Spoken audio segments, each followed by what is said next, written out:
मी सुरुवात करतो. येस. नमस्कार.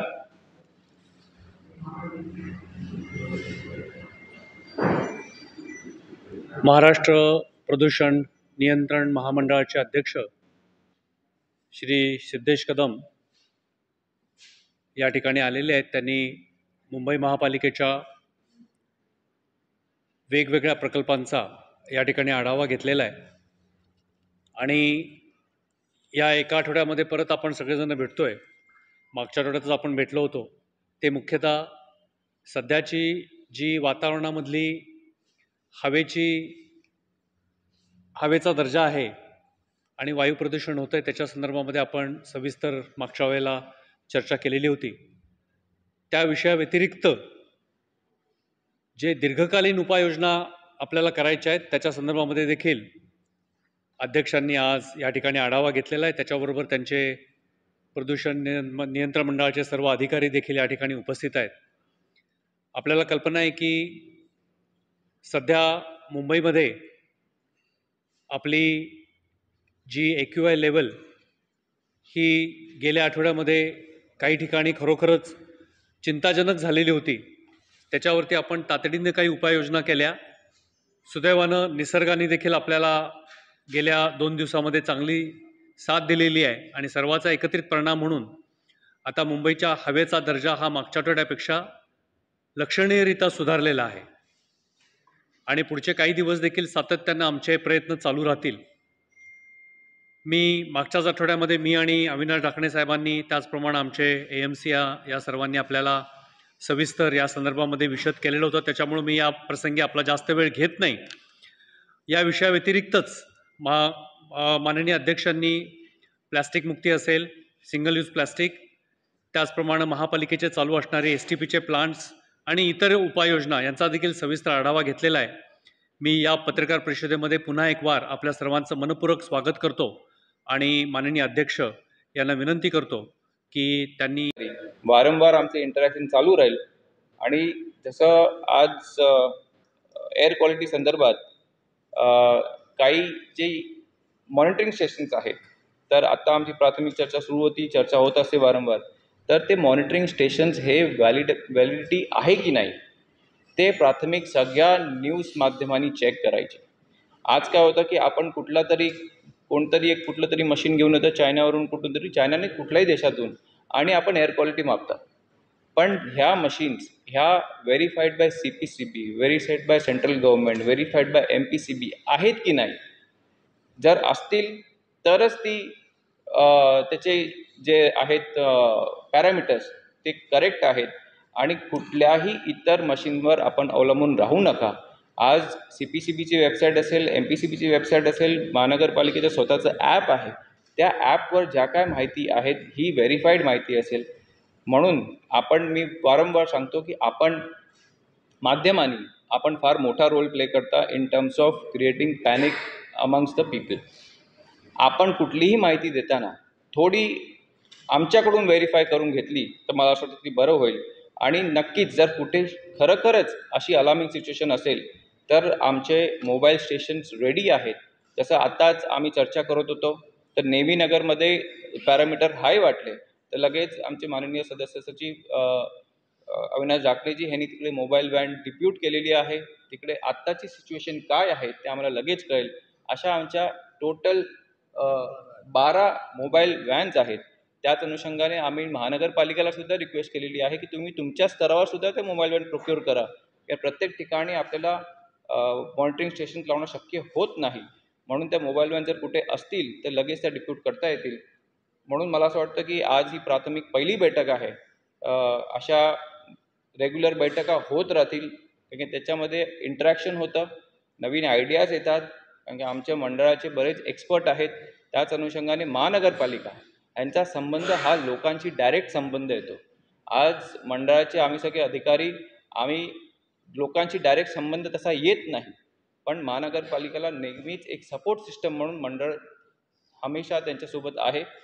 म्हणून पुन्हा एकदा मी आदरणीय गगराणी सर आणि अमितजी आणि त्यांच्या पूर्ण टीमना मी धन्यवाद देतो की आज त्यांनी आम्हाला वेळ दिला आणि अशाच रीतीने सोबत काम करत राहिलो तर नक्कीच फक्त मुंबईच नाही तर पूर्ण महाराष्ट्रामध्येच एक नक्कीच मोठी महानगरपालिका आहेच, पण इन टर्म्स ऑफ एन्व्हायरमेंटसुद्धा त्यांनी एक पायनियर होतील अशी मी त्यांच्याकडून आशा करतो. आणि आपल्याला आता काही प्रश्न असतील तर आपण कृपया ते प्रश्न विचारावे. सर्व पत्रकार बांधवांना माझा नमस्कार. सर्वप्रथम मी मुंबई महानगरपालिकेचे आयुक्त भूषण गगराणी सर ह्यांना मी धन्यवाद व्यक्त करतो की आज खरोखरच मुंबईची परिस्थिती आणि मुंबईची पुढची वाटचाल ही चांगल्या एका सक्षम नेतृत्वाच्या हातात आहे, म्हणून मी त्यांचं अभिनंदन करतो. की आज फक्त एअर क्वालिटी संदर्भातच नाही तर मुंबईच्या अनेक जे प्रश्न आहेत त्याच्यावर आमची डिटेलमध्ये आज एक डिस्कशन झालं, डिटेलमध्ये प्रेझेंटेशन पाहिलं. तर नक्कीच काही त्याच्यामध्ये त्रुटी आहेत आणि लॉंग टर्म पर्स्पेक्टिव्हने जर आपण पाहिलं तर बरेचशा उपाययोजना त्यांनी ऑलरेडी प्लॅन केलेल्या आहेत. तर जसं गगराणी सर म्हणाले की मागच्याच आठवड्यामध्ये जसं प्रेस कॉन्फरन्स घेऊन त्यांनी तात्पुरत्या उपाययोजना ज्या केलेल्या आणि त्याचं रिझल्ट आज आपल्याला दिसतंय. ते मागच्या आठवड्यात एअर क्वालिटी घसरली होती, तर आजच्या दिवशी एअर क्वालिटी लास्ट वीकपेक्षा बेटर आहे आणि ती दिवसेंदिवस बेटर होत जाईल. पण नक्कीच त्याच्यामध्ये ज्या त्यांनी तात्पुरत्या उपाययोजना केल्या त्याचबरोबर आज नेचरचा सुद्धा मोठा त्याच्यामध्ये भाग आहे. त्याच अनुषंगाने आज आपल्याला सगळ्यांना कल्पना आहे की मुंबई ही डेव्हलप होत चालली, ही वाढत चालली. मुंबईमध्ये ज्या पद्धतीने डेव्हलपमेंटचं काम सुरू आहे, ते इन्फ्राचं काम असेल, रिअल एस्टेटचं असेल किंवा मग अनेक दुसऱ्या गोष्टीचं कामं असेल, तर त्या अनुषंगाने आपल्या इकडे एअर क्वालिटी ही मी मानतो की ही उत्तम आहे. ज्या पद्धतीने ज्या स्कोपवर काम सुरू आहे इतर कुठल्याही देशामध्ये जर आपण पाहिलं तर ते एवढं सोपं नाही आहे कंट्रोल करणं.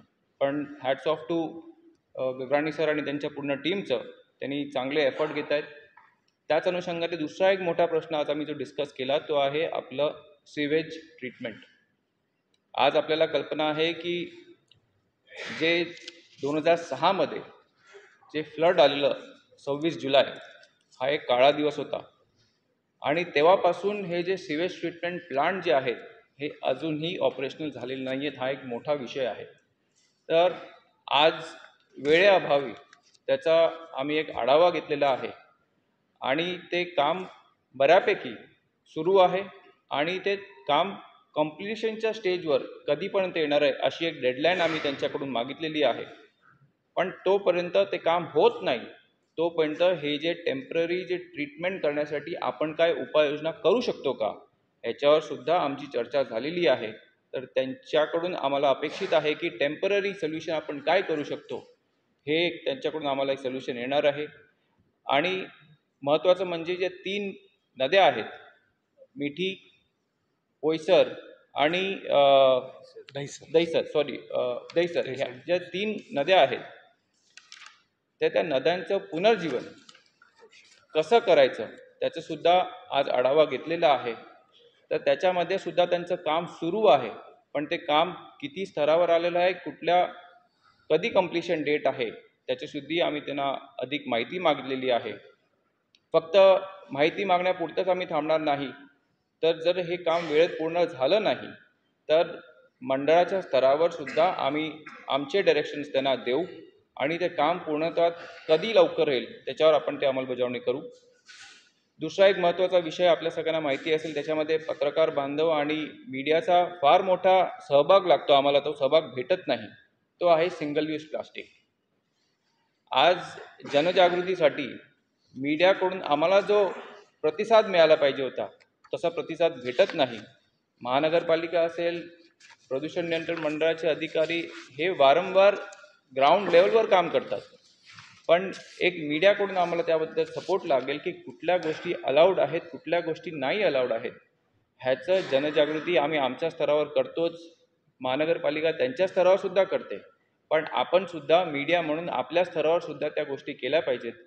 पण ते सोडून महानगरपालिकेने त्यांच्या स्तरावर अजून काय उपाययोजना करू शकतात की ज्या गोष्टी, ज्या सिंगल यूज प्लास्टिक जे आहेत, मग ते डिस्पोजेबल आयटम असेल किंवा मग कॅरी बॅग्स असो, ह्या कशा बंद होतील ह्याच्यावर सुद्धा उपाययोजना आज आम्ही इथे डिस्कशन केलेलं आहे. आणि चौथा आणि महत्त्वाचा मुद्दा जो आहे तो आहे देवनार डम्पिंग यार्डचा. आज आपल्याला कल्पना आहे की ती किती जुनी डम्पिंग यार्ड आहे. आज तिकडे जरी डम्पिंग बंद झाले असेल तर तिकडे करोडो टन आज तिकडे लेगेसी वेस्ट आहे. तर तो लेगेसी वेस्ट कसा ट्रीट करणार आहे, त्याचं काय त्यांनी प्लॅन केलेलं आहे, ह्याचाही प्लॅन महानगरपालिकेकडून आमच्याकडे येणार आहे. आणि त्यांनी प्राथमिक चर्चा केलेली आहे की ते काय करणार आहेत, कसं करायचं आहे. जसं गोराईचं बंद केलं, जसं मुलुंडचं बंद केलं, तसंच त्या धर्तीवर देवनारचं सुद्धा बंद करायचा त्यांचा प्लॅन आहे. तर तो प्लॅन आला की लगेच आम्ही सुद्धा आमच्या स्तरावर तुम्हाला सांगूच. त्याच अनुषंगाने महानगरपालिकेचे आयुक्त माननीय दुर्राणी सर हेही आपल्याला कळवतील. आणि दुसरा एक महत्त्वाचा घटक जो आहे, आज जसं मी म्हणालो की मुंबईमध्ये रिडेव्हलपमेंटचं किंवा रिअल इस्टेटचं जे काम चालू आहे, तर बऱ्यापैकी कन्स्ट्रक्शन डेब्री जनरेट होते. तर एक चांगली आनंदाची बाब आहे की मुंबई महानगरपालिका, मला वाटतं हे पहिली महानगरपालिका असेल ज्यांनी त्यांच्या स्तरावर CND वेस्ट हे रिसायकल करण्यासाठी स्वतःचं प्लांट लावलेलं आहे. 2 प्लांट लावलेलं आहेत. तर ह्याबद्दलही मी महानगरपालिकेचं अभिनंदन करतो. म्हणजे जसं आपण मागच्या काळात बघायचो, हे कन्स्ट्रक्शन डेब्री ट्रकवाले हे कुठेही रस्त्यावर टाकून द्यायचे किंवा मग तुमच्या मीरा रोडच्या आसपास कुठेतरी टाकून द्यायचे, चेकनाकाच्या आसपास टाकून द्यायचे, मडमध्ये टाकून द्यायचे. तर हे कुठेतरी थांबेल आणि थांबलेलं आहे. त्या अनुषंगाने आज CND वेस्ट हे रिसायकल करण्यासाठी किंवा मग त्याचा व्यवस्थित विल्हेवाट लावण्यासाठी त्यांनी त्यांच्या स्तरावर 2 प्लांट इन्स्टॉल केलेले आहेत आणि हळूहळू त्याची कॅपॅसिटी वाढत जाईल. आणि ह्या अनुषंगाने आज पहिली बैठक होती. ह्यापुढे आम्ही आणि आमचे not just regard to coastal work, any government related works, be it MMRDA, be it coastal road, be it MSRDC, be it MHADA, everybody has to follow the norms which are required as per current situation. And as you rightly said, the notice was given to coastal road, notice was given to MMRDA also for a certain project, and we expect every government authority to do their job diligently, because when we give any permission, be it MMRDA, being coastal road, being exempted from the environment clearance, but still they have to follow certain rules and regulations which are required by any work being done. Plastic ban in Mumbai is a big. If you see, plastic is freely being honestly on ground. So what is the FPCB doing to tackle it? Because if you see, go to any market locally, see, I don't need to tell you. I mean, you will observe it in your own locality. So what are we planning to do? Because the earlier government had gone strongly against. As I said before, that media plays a very vital role in this in terms of creating awareness. How much media is telling people not to use plastic in their own houses? We don't do that. Be it me, be it yourself, be it anybody. So it starts from that is why media plays a very vital role, giving the right message to the people that how hazardous the plastic is. Secondly, as I pointed out, that in terms of on-ground coordination with the general public, any corporation plays a vital role. We as MPCB are always a support system. The policy has been drafted. Now, along with the corporation, be it BMC or any other corporation throughout Maharashtra, MPCB are working hand to hand. So it's not that there is no activity happening on route, but yes. Also, we discussed one more point in terms of the fine which has been imposed on currently. Do we need to rethink on that fine? So currently the fine is 5,000 rupees. So do we need to rethink on that? Do we need to work on some policy? Do we need to work on something which will be more efficient in terms of delivering, in terms of seeing the result on the ground? Definitely. So we are thinking on that and we will think on that. But again, I will sum up to this. The media plays a very vital role in terms of what is allowed, what is not allowed. मेरा सवाल है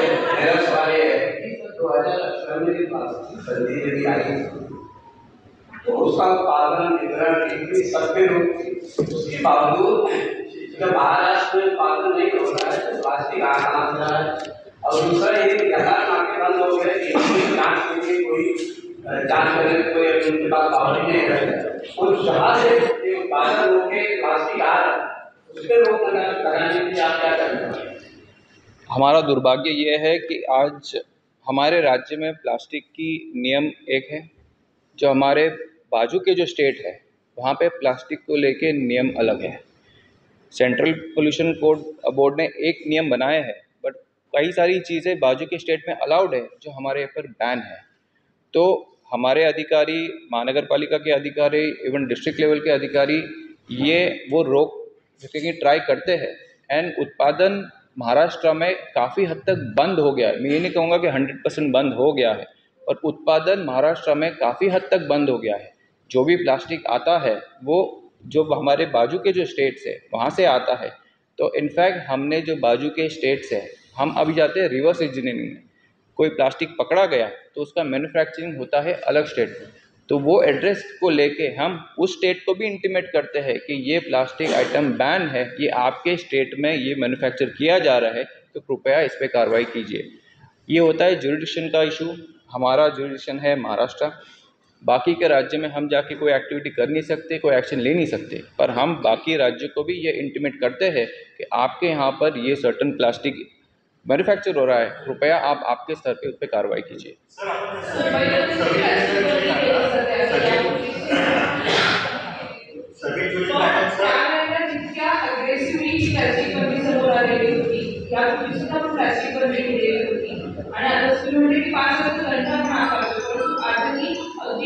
पालिकेच्या आजूबाजूच्या परिसरामध्ये सगळा सुट्टी जाते आणि तितकंच लोकांमध्ये अवेअरनेस नाही, मीडिया त्यांचं काम करतेच आहे, पण मुळात मुद्दा असा आहे की दंडात्मक कारवाई आणि यापूर्वीचा अनुभव याच्यामधला गॅप तुम्ही कसं फिल करता? मला वाटतं की पब्लिक अवेअरनेस हा एक फार मोठा घटक आहे याच्यामध्ये। जोपर्यंत आपल्याला आपण स्वतःहून ते बंद करत नाही तोपर्यंत ह्याचा रिझल्ट येणार नाही। जसं आपण म्हणाला की 2018 जेव्हा ही बंदी झाली तेव्हा त्याचं public awareness was a big factor, आणि जे ॲग्रेसिव्हली जे ॲक्शन घेण्यात आली तर त्याच धर्तीवर म्हणून आज एक महत्त्वाचा मुद्दा हा सिंगल यूज प्लास्टिक होता। मग त्याच्यामध्ये रेस्टॉरंट्स असू द्या किंवा मग फेरीवाले असू द्या, ह्यांच्यावर ह्यापुढे स्ट्रिक्ट ॲक्शन होईल। म्हणून आपल्या माध्यमातून त्यांना हे माहिती देणं फार गरजेचं आहे की कृपया करून ह्या सगळ्या गोष्टी आपण बंद कराव्या। आणि कोणी जर असं सांगितलं की आम्हाला माहिती नाही आहे, आम्हाला अवेलेबल आहे म्हणून आम्ही यूज करतो आहे, तर ते चालून घेणार नाही।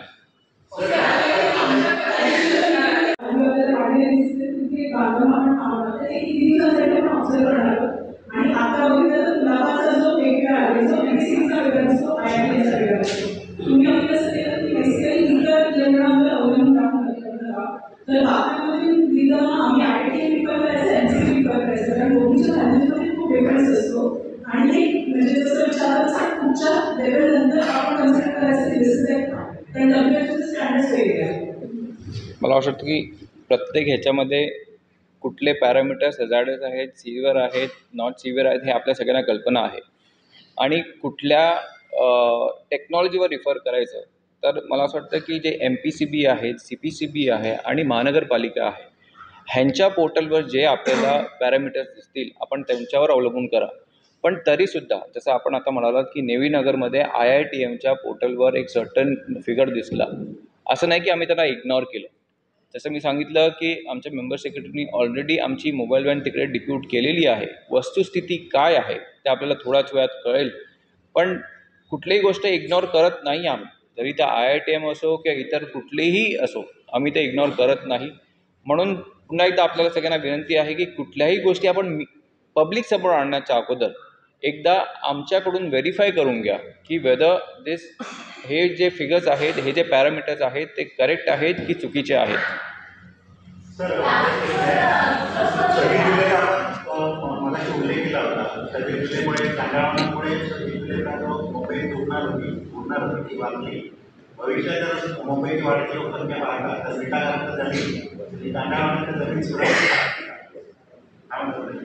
मला असं वाटतं की हा जो प्रश्न आहे हा आपण जो मॅनग्रोव्ज अथॉरिटी आहे हा त्यांच्या स्कोप पुरता आहे, हा पोल्युशन बोर्ड कंट्रोलच्या स्कोपमध्ये हा प्रश्न येत नाही, म्हणजे डायरेक्टली येत नाही। तरीसुद्धा नाही, नक्कीच किसकी मैं पूछता हूँ आपसे, अश्विन का फोन आया था कल उद्या आपल्या डिप्टी CM साहेबांची मीटिंग कुठे ना कुठला विषय सॉरी 100% जो कोण ह्या नियमाचं उल्लंघन करताना सापडेल त्याच्यावरती कारवाई होणार पण नक्कीच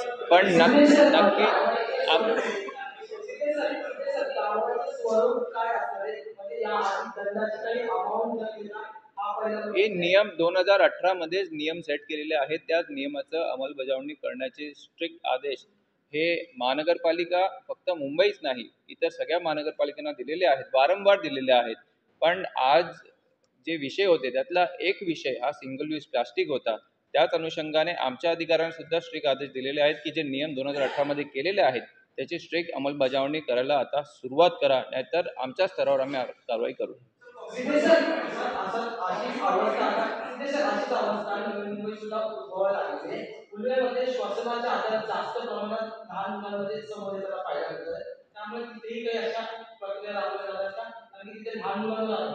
नक्कीच सगळीकडेच पूर्ण महाराष्ट्रामध्ये जिथे जिथे AQI वाढलेलं दिसतंय त्या स्तरावर टेम्पररी जे सोल्युशन म्हणतो आपण त्या घेण्यात आलेल्या आहेत. जसं मी म्हणालो की आम्ही फक्त कोस्टल रोड नाही तर इतर कुठल्याही एजन्सी असतील त्यांच्यावर कारवाई केलेली आहेत, मग ते प्रायव्हेट असो किंवा मग शासनाच्या कुठल्याही गव्हर्नमेंट बॉडी असो. एक पब्लिक के ऊपर अभी भी फाइन गिर सकती है, कितना फाइन गिर सकता है वो ऑलरेडी 2018 के पॉलिसी में है. सब असं कसं नाही आहे मॅम, आय नो फाईट कारवाई झालेल्या आहेत, कारवाई होत आहेत. तर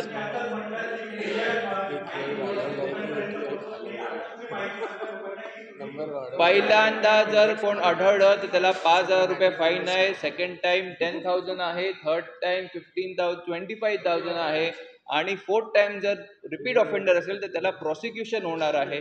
अशा पद्धतीचे नियम ऑलरेडी 2018 मध्ये केलेले आहेत. अधिक माहिती पाहिजे असेल तर आमच्या वेबसाईटवर त्या नियमाची पूर्ण पॉलिसी आहे.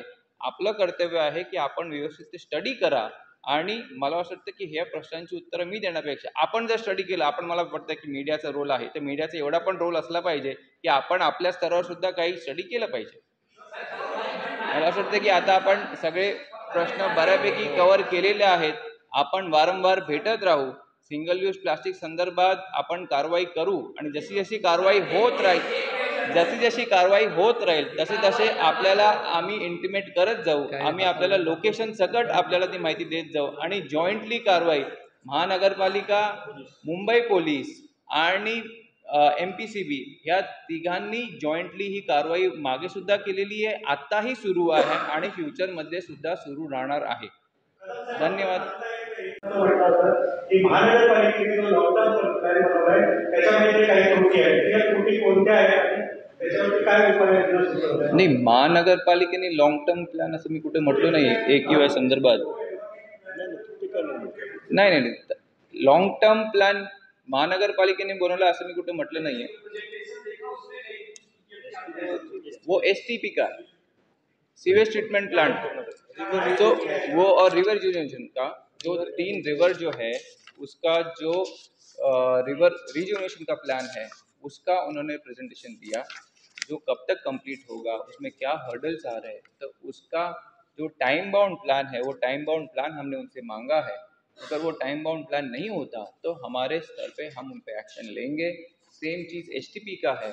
STP का उनके टाइम बाउंड प्लान में समझो 2027 है, 2026 है, 2028 है. तब तक रुकना चाहिए नहीं चाहिए, हमारे हिसाब से तब तक रुकना नहीं चाहिए. तो 2027 हो 28 हो तब तक कुछ टेम्पररी सोल्यूशन हम कुछ कर सकते हैं क्या, वैसा एक प्लान हमने BMC से मांगा है. तो वो प्लान जैसे ही आता है वो एप्लीकेबल है कि नहीं, वो इम्प्लीमेंटेशन कर सकते हैं कि नहीं, उस पर हम चर्चा करके, क्योंकि आज 2006 से आज 2025 और 2-3 साल रुकना है क्या, या फिर 3 साल के लिए कुछ टेम्पररी सोल्यूशन कर सकते हैं in terms of sewage treatment. वो एक प्लान हमने उनसे मांगा है. वापस एक बार सारे मीडिया बांधव भगिनी का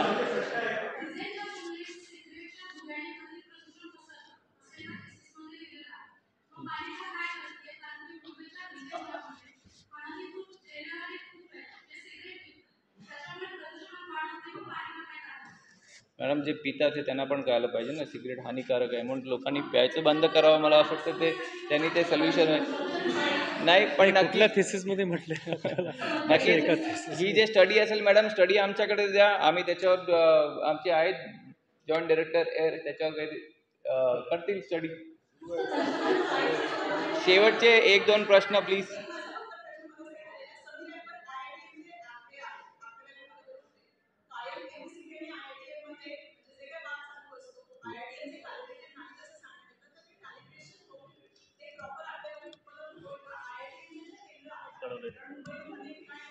आम्ही आजच लेखी स्वरूपात त्यांना कळवलेलं आहे की तुमचे जे केंद्र आहेत त्यांना व्यवस्थित कॅलिबर करा.